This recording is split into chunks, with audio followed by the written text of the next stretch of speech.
প্রথমবার রাজধানী এক্সপ্রেসে চড়বো, সেটা মা জননীর সাথেই চড়া হবে। জয় মা ভবতারিণী, জয় মা ভবতারিণী। 2024-এর জানুয়ারি মাসে মা জননীকে নিয়ে পশ্চিমবঙ্গ থেকে দাদার বাড়ি দিল্লির উদ্দেশ্যে রওনা দিয়েছিলাম। শিয়ালদা নিউ দিল্লি রাজধানী এক্সপ্রেস। কচুরি স্বাদটা কেমন? ভালো। আর এটা মা জননীরা যেমন হন সব কিছুতেই ওনারা ভালো দেখতে পান।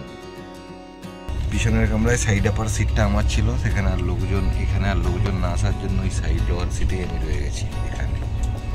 তাহলে ঘুম কেমন হলো? ঠিকঠাক হয়েছে? সকালবেলায় চা বিস্কুট সার্ভ করে গেলেন, তারপরে খবর কাগজ হিন্দি এবং ইংরেজিও সার্ভ করে গেলেন। রাজধানী এক্সপ্রেসে চড়ার আনন্দের থেকেও বেশি আনন্দে আমি এটা ভেবেছিলাম যে দিল্লিতে গেলে ভাইপো রাহিল এবং ভাইজি ঋদ্ধিমার সাথে দেখা হবে।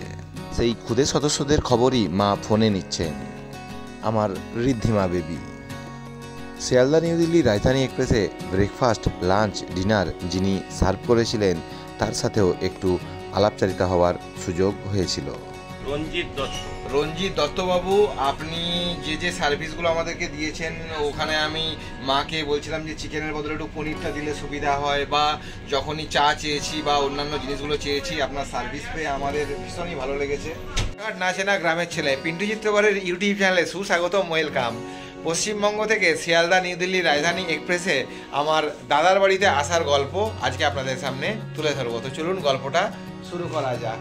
আমার দাদা ভাইয়ের বাসাতে আসার গল্প শুরু করা যাক। মা জননীকে সাথে নিয়ে চলে এসেছি। এই যে মাথা খাওয়া 12 নম্বর প্ল্যাটফর্ম থেকে ট্রেন ছাড়বে, এখানে লাগেজগুলোকে স্ক্যান করতে হচ্ছে। 2024-এর শেষে এবং 2025-এর শুরুতে আপনাদেরকে এটাই বলবো, লাগেজ যত কম করবেন ভ্রমণের আনন্দ ততই বৃদ্ধিপ্রাপ্ত হবে। 2024-এ আপনারা কোন কোন জায়গাগুলো ঘুরে দেখলেন এবং 2025-এ প্ল্যান কি কমেন্ট করে জানাতে ভুলবেন না। আমি সারা বছর একা একাই ঘুরে বেড়াই, আপনারা আমার সাথেও ভারতবর্ষের যে কোনো প্রান্তে যেতে চাইলে যোগাযোগ করতে পারেন। ভারতবর্ষের বিভিন্ন জায়গায় আমি একা ঘুরে বেড়াই, সোলো ট্রাভেলার বলে। তবে এবারে 2024-এর প্রথম ভ্রমণটা আমি আমার দাদার বাড়ি যাচ্ছি, আমার মা জননীকে সাথে নিয়ে রাজধানীতে চলে গিয়েছি। শিয়ালদা থেকে আমাদের ট্রেন রাইট টাইমেই ছাড়লো, 4:50 ছাড়লো। মায়ের সিট লোয়ার বার্থ, সামনে ওখানে দুর্গাপুর পর্যন্ত ফাঁকা আছে বলে সাইড লোয়ারেই বসেছি। দুর্গা দুর্গা হ্যাঁ। ট্রেন মোটামুটি রাইট টাইমেই ছেড়ে দিয়েছে, ধীর গতিতে এগিয়ে যাচ্ছে। কানপুরের পর থেকে আগামীকাল সকাল 6টার পর থেকে এখন কতটা কি কুয়াশা হয় জানা নেই, সেটার জন্য একটু টেনশনে আছি। দেখা যাক আগামীকাল কি হয়। আজকে 18 জানুয়ারি 2024, বছরের প্রথম ট্রিপ। ডান হাতে দক্ষিণেশ্বর কালীবাড়ি। 2024 বছরটা বেশ ভালোই কাটলো। 12 জ্যোতির্লিঙ্গের মধ্যে 3টি জ্যোতির্লিঙ্গতে প্রথমবার যাত্রা করেছিলাম, সোমনাথ, ত্রিম্বকেশ্বর, ভীমাশঙ্কর। আর এই 2024-এই আমার প্রিয় পর্যটক ও দর্শক বন্ধুদেরকে সাথে নিয়ে অনেকগুলো গ্রুপ ট্যুর সম্পূর্ণ হয়েছিল। ট্রেন ছাড়ার 15-20 মিনিটের মধ্যেই দক্ষিণেশ্বর অতিক্রম করার পরেই ইভিনিং স্ন্যাক্স সার্ভ করা হলো। এটা কচুরি, এটা লাড্ডু, এটা ভেজ স্যান্ডউইচ না, এটা দেখে চিড়া। মা খাওয়া দাওয়া করে নাও। কচুরির স্বাদটা কেমন? ভালো। আর এটা আমার প্রথমবারের রাজধানীর অভিজ্ঞতা, আপনারা আপনাদের অভিজ্ঞতা শেয়ার করতে ভুলবেন না। এই সাইড লোয়ার সিটে বসে সারা বছর একা একাই ঘুরে বেড়াই, আজ সাথে মা, কি মজা। লোয়ার সিটে এখানে দেখুন এই যে প্লাগ পয়েন্টও আছে, এখানে বসে আপনারা এই যে মোবাইলের চার্জটাও ওইখানে বসে দিতে হবে। শিয়ালদা নিউ দিল্লি রাজধানী এক্সপ্রেস বিকেল 4:50 শিয়ালদা ছেড়ে পরের দিন সকাল 10:50 নিউ দিল্লি স্টেশন পৌঁছয়। শিয়ালদার পরে পশ্চিমবঙ্গে যে দুটি স্টেশনে স্টপেজ আছে সেই দুটি স্টেশন হলো, এক দুর্গাপুর এবং আরেকটি আসানসোল। পশ্চিমবঙ্গের বাইরে পরবর্তী স্টেশনগুলো হলো ধানবাদ, গয়া, দীনদয়াল উপাধ্যায় জংশন এবং কানপুর। সাধারণ সুপারফাস্ট এক্সপ্রেস ট্রেনে যেরকম থাকে ঠিক সেরকমই পরিবেশ এখানেও, রাজধানীতেও তেমনই পরিবেশ। এইগুলো রাজধানীর যাত্রী সাধারণের সুবিধার্থে যেগুলো একটা ওয়াশরুমে থাকা উচিত সেগুলো এখানে সব কিছুই আছে। তবে আমরা যখন সাধারণ স্লিপার ট্রেনে যাতায়াত করি তখন এরকম পরিষ্কার পরিচ্ছন্নতা থাকলে আরও বেশি খুশি হব। চলুন রাত্রিকালীন আহারের বিবরণটা দিয়ে দিই। রাইস, ডাল, চিকেন, বাটার দেওয়া রুটি, একটা সবজি, এই হলো সম্পূর্ণ রাত্রিকালীন আহারের থালিটা। 9টার মধ্যে আমাদের ডিনার কমপ্লিট। মায়ের জন্য নিরামিষ থালি অর্ডার ছিল, এটা পনিরের তরকারি আর তার সাথে ছিল দই। কামরা পরিষ্কার পরিচ্ছন্ন, বেশ ভালোই ছিল, তবে খাবারের মান ছিল একদমই সাদামাটা। 18 জানুয়ারির সন্ধ্যা ও রাত্রি পার করে আমরা 19 জানুয়ারি সকালবেলায় উত্তরপ্রদেশের প্রান্তর আস্তে আস্তে এগিয়ে যাচ্ছি। কুয়াশা বেশ ভালোই ছিল। সকালবেলায় আমরা 70% রাস্তা পার করেছিলাম। এই মুহূর্তে আমরা কানপুর জংশন রেল স্টেশন অতিক্রম করছি। 6:55 কানপুর ছাড়লো, 5:25 ছাড়ার টাইম ছিল। মোটামুটি 1.5 ঘন্টা লেটে গাড়ি চলছে।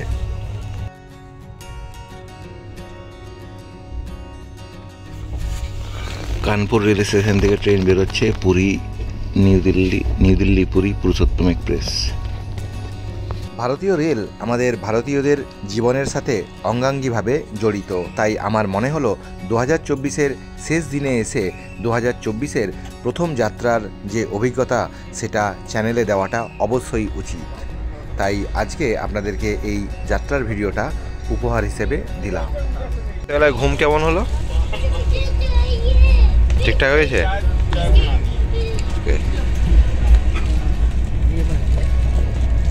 2024-এ মা জননীকে সাথে নিয়ে বেরিয়ে পড়েছিলাম, তবে জানতাম না যে এই 2024-এই আমার ভাইজি ঋদ্ধিমার নামে ঋদ্ধিমা ট্যুরস অ্যান্ড ট্রাভেলস খুলে আমি প্রথমবারের জন্য সুভাষ সামন্ত পরিবারকে এবং তার পরবর্তীতে আরও অনেক দলকে নিয়ে ঘুরে বেড়াবো। তাদের ছবিও এখানে বেশ কয়েকজনের দেওয়ার চেষ্টা করলাম। মা good morning. Good morning, good morning. সকালবেলা হওয়ার পরে এখানে পেপার দিয়ে যাচ্ছেন, ইংরেজি এবং হিন্দি পেপার এখানে বিতরণ করা হচ্ছে। 2024-এর 19 জানুয়ারির সকালবেলা যখন ইংরেজি কাগজটা পড়ছিলাম তখন রাম মন্দিরের নিউজটা পড়ছিলাম। পরবর্তীতে রাম মন্দির উদ্বোধন হওয়ার পরে আমি জানুয়ারি মাসের 24 তারিখেই সেখানে ভিজিট করেছিলাম। রাজধানী এক্সপ্রেসে আমার প্রথম যাত্রা, তো মা জননীকে নিয়ে আমার যাত্রা তো বেশ ভালোই চলছে। রাত্রেবেলায় আমার ঘুমও ভালো হয়েছে। আমাদের কোচ B5-এ যিনি আমাদের দেখভাল যিনি করছিলেন, খাবার সার্ভ করা থেকে শুরু করে বা আমাদের যে আমরা যখনই যা কিছু আবদার যেখানে করছিলাম, ওনাকে আমি সকালবেলায় পেয়ে গেছি। কালকে রাত্রেবেলায় ওনার সঙ্গে পরিচয় করার সময় সুযোগ হয়ে ওঠেনি। আপনার নামটা একটু বলেন। রঞ্জিত দত্তবাবুর সার্ভিস সত্যিই ভালো ছিল। ওনার পরিষেবাতে আমি সত্যিই খুশি হয়েছিলাম। আপনাকে এই জন্য অনেক অনেক ধন্যবাদ জানাই। হ্যাপি নিউ ইয়ার, নূতন বছর আপনার খুব ভালোভাবে কাটুক। আপনি কত বছর এখানে দায়িত্বে আছেন? 17 বছর। 17 বছর? আচ্ছা আচ্ছা। আর রাজধানী এক্সপ্রেসে? 17 বছরে টোটালি এই গাড়িতেই। আচ্ছা আচ্ছা। তাহলে শিয়ালদা নিউ দিল্লি রাজধানী এক্সপ্রেসেই যাতায়াত করা হয়? আচ্ছা। তাহলে আপনাদের ছুটির দিন কটা, কোন দিনটা থাকে? ছুটি আমাদের বলে কিছু নেই, আমাদের 30 দিনে 30 দিনই ডিউটি। আচ্ছা। তাহলে তো মানে দুর্গা পুজো হোক, নূতন বছর হোক, মানে বাড়ির থেকেই তো দূরেই। No work no pay. আচ্ছা। আর আপনার বাড়ি? আমার বাড়ি ব্যান্ডেল। আচ্ছা আচ্ছা। তো যাই হোক, রঞ্জিত বাবু আপনার সঙ্গে পরিচয় হয়ে ভালো লাগলো। ভালো থাকবেন, এইভাবেই মানুষকে সার্ভিস হাসি মুখে দিতে থাকুন, মুখের হাসিটা বজায় থাকুক এইভাবে। ধন্যবাদ, নমস্কার। এখন বাজে সকাল 8:45, ইটাওয়া ক্রস করছি। গাড়ির গতি আছে প্রায় 115-20 কিলোমিটার প্রতি ঘন্টা। কুয়াশার প্রকোপ যেমনটা ভেবেছিলাম সেরকম প্রকোপ নেই। মোটামুটি গাড়ি ভালোই যাচ্ছে, তবে গাড়ি 1.5 ঘন্টা মতন লেট চলছে। দেখা যাক পরে লেটটা মেক আপ করতে পারে নাকি, বা বাড়তি গেলেও লেট হয় নাকি। আগে তো 120 দিন আগেই রেলের অ্যাডভান্স রিজার্ভেশন হতো, যেটা বর্তমানে 60 দিন করে দেওয়া হয়েছে। তবে আমার ব্যক্তিগত মতামত, 60 দিন করে দেওয়ার ফলে যারা ট্যুর অপারেটর আছে বা যারা আমার মতন গাইডের কাজ করেন বা যারা প্রকৃতই বেড়াতে ভালোবাসেন তাদের জন্য এটা অসুবিধাজনক হলো। সকাল 9:35 আমরা টুন্ডলা জংশন রেল স্টেশন অতিক্রম করছি। হাওড়া থেকে দিল্লিগামী অন্য কোনো ট্রেনে যখন আপনারা এই টুন্ডলা অতিক্রম করেন তখন টুন্ডলাতে স্টপেজ থাকলে এখান থেকে নেমেই আপনারা আগ্রা বা মথুরার দিকে যেতে পারেন। এছাড়া টুন্ডার পরে হাতরাস বলেও একটি স্টেশন আছে, সেখান থেকেও মথুরা যাওয়া সহজ। আমার যাত্রা সহযাত্রী যারা ছিলেন তারা পাশে শিয়ালদা বিকানি এক্সপ্রেসটা পার হয়ে যাচ্ছে বলে হাঁস করছিলেন। সত্যিই তো, আমরা রাজধানীতে চড়ে আমাদের ট্রেনটা দাঁড়িয়ে থাকবে, পাশে দুরন্ত এক্সপ্রেস পার হয়ে যাবে, তো ঠিক নয়। তো এক্ষুনি ট্রেনটা ক্রস করলো, দেখছি এরপরে দিল্লিতে কে আগে পৌঁছচ্ছে।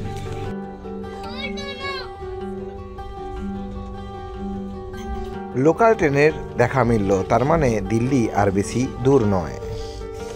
গাজিয়াবাদ জংশন অতিক্রম করলাম। রাজধানী দিল্লির শহরতলির কুয়াশা বোঝার চেষ্টা করুন। রাজধানীতে কি প্রথমবার যাত্রা? না না, আমার প্রথম যাত্রা। আচ্ছা, আমারও প্রথম যাত্রা। তো কেমন লাগলো? যতটা এক্সপেকটেশন হাই করেছিলাম অতটা আচ্ছা, চলছে। তো দিল্লিতে এই কাজে যাওয়া হচ্ছে? কাজে বলতে হ্যাঁ, ওই কলেজ সেমিনার আছে। আচ্ছা আচ্ছা, যাক, আপনাদের কাজ আর দিল্লি আগ্রা ভ্রমণ ভালোভাবে সব কিছুই হোক। দিল্লিতে তো দেখার অনেক কিছুই আছে, শীতকালটা বাঙালি তো ভ্রমণ প্রিয় বাঙালি। আপনাদের কাজের অফিসিয়াল ইউনিভার্সিটির কাজের সাথে সাথে ভ্রমণটাও যাতে ভালোভাবে যেতে হয় সেটাও চাইব। একদম একদম একদম, ওকে, থ্যাংক ইউ। সেই 1:20 বাজলো, নিউ দিল্লি স্টেশনে এসে আমরা পৌঁছলাম। মা বলো, বড় ছেলের বাড়ির সামনাসামনি চলে এসছো, কেমন লাগছে? পৌঁছানোর পরে ডান দিকে বেরোলে আজমেরি গেট সাইডে বেরোবেন, বাম দিকে বেরোলে পাহাড়গঞ্জ সাইডের দিকে বেরোবেন। 9 নম্বর প্ল্যাটফর্মের দিক দিয়ে বেরোলে আপনারা আজমেরি গেট সাইডের দিকে বেরোবেন, অর্থাৎ দিল্লি মেট্রো ধরার দিকে বেরোবেন। New Delhi old Delhi rail স্টেশনে রেলের রিটায়ারিং রুমে থাকার ঠিকানার ভিডিও আমি আগেই চ্যানেলে বানিয়ে দিয়েছি, না দেখে থাকলে লিঙ্ক এই ভিডিওর ডেসক্রিপশন বক্সে পেয়ে যাবেন। দিল্লি পৌঁছানোর পরে এখান থেকে আমরা মেট্রো ধরে এখন দাদার বাড়ি উদ্দেশ্যে রওনা দেবো। নিউ দিল্লি থেকে আমরা ইউরো লাইনের মেট্রো পেয়ে যাব। আমি আমার চ্যানেলে সিয়ার পার্ক, কালীবাড়ি, এছাড়া দিল্লি ভারত সেবাশ্রম সংঘের ভিডিও, এছাড়া ইসকন টেম্পলের গেস্ট হাউসে থাকার ভিডিও এই চ্যানেলেই বানিয়ে দিয়েছি। সেগুলো আপনারা না দেখে থাকলে লিঙ্ক এই ভিডিওর ডেসক্রিপশন বক্সে পেয়ে যাবেন। এতে দেখুন লোটাস টেম্পল দেখা যাচ্ছে। দিল্লি মেট্রোতে মেট্রো ব্যবহার করে সম্পূর্ণ দিল্লি শহরটা কম খরচে ঘোরার ভিডিও আমার চ্যানেলে আছে। হাওড়া স্টেশন হোক কিংবা শিয়ালদা স্টেশন, 2024-এর শেষ এবং আগামী 2025 খুব সুন্দর করে প্রিয়জনের সাথে আপনাদের কাটুক। 2024-এর শুরুতে মা জননীকে রাজধানী এক্সপ্রেসে চড়িয়েছিলাম, আর 2024-এর শেষে আন্ডার ওয়াটার মেট্রোতে আমরা দুজনে যাত্রা করেছিলাম। দিল্লি আমরা ভালোভাবেই পৌঁছে গিয়েছিলাম। ঋদ্ধিমা ট্যুরস অ্যান্ড ট্রাভেলসের কর্ণধার আমি পিন্টু চিত্রকর আপনাদেরকে ভারতবর্ষের বিভিন্ন জায়গাতে ভ্রমণের দায়িত্ব নিতে পারি। ঈশ্বরের আশীর্বাদে, মহাদেবের কৃপায়, মা কালীর আশীর্বাদে এবং মা দুর্গা করে আমার 2024টা খুব সুন্দরভাবেই ভ্রমণে এবং আনন্দে পরিবারের সাথে কাটলো। সবাই সুস্থ থাকুন, ভালো থাকুন, আনন্দে থাকুন। 2025টা অনেক ভ্রমণে এবং পরিবারের সাথে অনেক আনন্দে কাটুক। আমার আজকের ভিডিও ভালো লাগলে লাইক করবেন, কোনো কিছু জানতে হলে কমেন্ট করবেন, আমি অবশ্যই উত্তর দেওয়ার চেষ্টা করব। আর যারা আমার চ্যানেল নতুন, চ্যানেলটিকে অবশ্যই সাবস্ক্রাইব করুন।